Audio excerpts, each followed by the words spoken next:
नमस्कार मंडळी. तर आज आपण बघणार आहोत ताज्या मटारचे खूप असे खुशखुशीत आणि भरपूर लेयर असणारे व्हेज कटलेट. 1 वाटी मी मैदा घेते, अर्धा वाटी परत थोडंसं मैदा ॲड करते, चवीनुसार मीठ, तेल, तुम्ही इथे तूप पण वापरू शकता.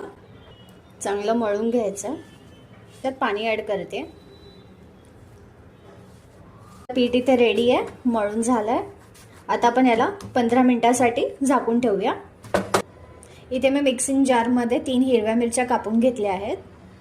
1 वाटी वाटाणा तो टाकते, धना पावडर, बडीशेप, चवीनुसार मीठ. हे मी अद्रक लसूणची पेस्ट ऑलरेडी तयार करून ठेवली आहे, तर ती ॲड करते.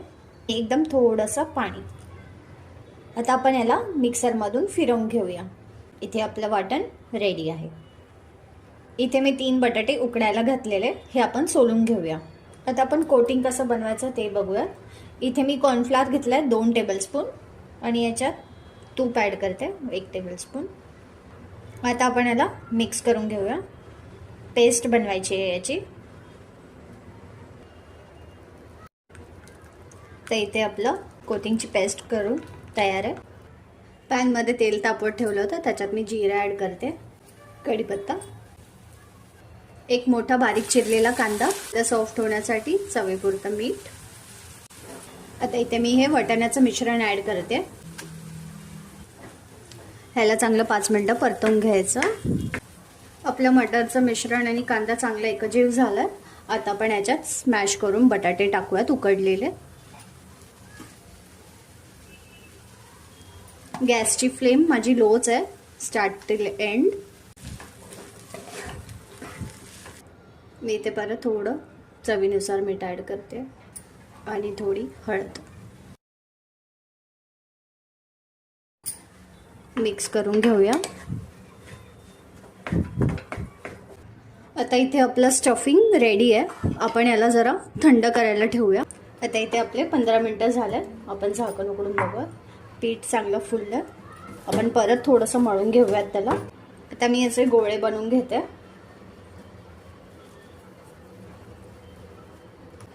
जसे आपण चपातीचे गोळे करतो ना, तसे गोळे करून घेऊया. इथे आपले गोळे रेडी आहेत. आता आपण यांना लाटून घेऊया. सेम आपण जशी चपाती लाटतो ना, तसं लाटून घ्यायचं.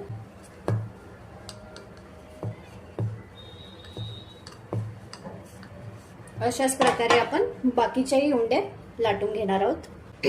इथे सगळे आपले रेडी आहेत. आपण याला एकावर एक कोटिंग लावून घेऊया.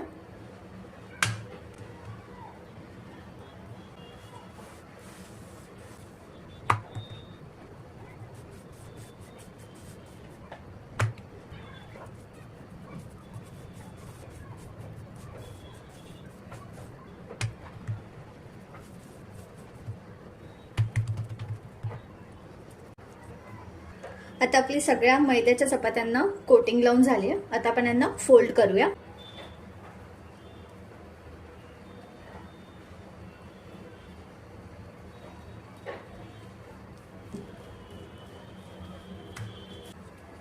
अशा प्रकारे आपण गोळ्यांना सेपरेट करायचं. सर्व गोळे आपले सेपरेट झालेत. आता आपण यांना परत लाटून घेणार आहोत. सेम ह्याला पण चपाती सारखंच लाटून घ्यायचं.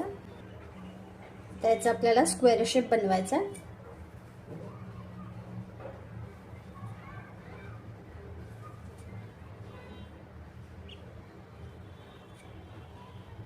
Square shape ready. आता आपण आपलं मिश्रण इथे ठेवूया आणि याला असं फोल्ड करूया.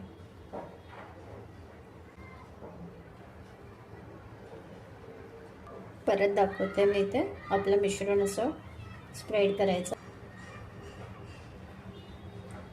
आणि ही असं फोल्ड करायचं.